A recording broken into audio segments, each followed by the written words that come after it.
ঠিক আছে, আমার কিচ্ছু নাই দুর্নীতি যে আমার একটা কিচ্ছু নাই, খালি ওই টানা ঢুকেন তো নেশ ওই সব মোর মানে একটু বান্ডু বাড়ি দিয়েছে, হ্যাঁ একটু জাল দিয়ে আর এই পোতাটা দেখি, এই পোড়াঘরটা দেখি। আর সন্তান নাই, 3 মেয়ে বিয়ে দিয়েছি, আমার স্বামী মাসে 37 বছর, এই হইতে আমি এই কাজকর্ম করি, এই পোতাটাতে বই খাই।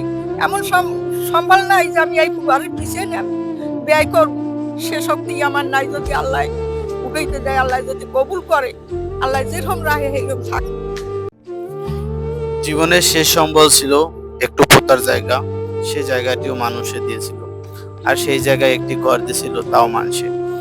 সেই ঘরটি আজ কারেন্টে আগুন লেগে পুড়ে যায়, আজ নিঃস্ব হয়ে যায় এই ভদ্র মহিলা। স্বামীহারা এই মহিলা অনেক বছর ধরে একলাই থাকে, মানুষে দিছে জায়গা, মানুষে দিছে ঘর, তাতেই তার সমাপ্তি। কিন্তু তার ভিতরে আল্লাহ এমন একটা বিপদ দিছে, কারো কাছে বলতেও পারে না। আজকের প্রায় 1 মাস 1.5 মাস ধরে এই খোলা আকাশের নিচে আল্লাহর দিকে চাইয়ে রয়েছে, আর এবারই ওবারই থাকে। কিন্তু তার কোনো শেষ সম্বল বলতে আর এখন বর্তমানে কিছুই রইল না। জীবনের শেষ চাওয়া, তার ঘরটু যদি কেউ কইরা দিত, তাহলে আবার সে আগের মতো ওই কুড়ের ঘরে জীবনটা পার করে নিত।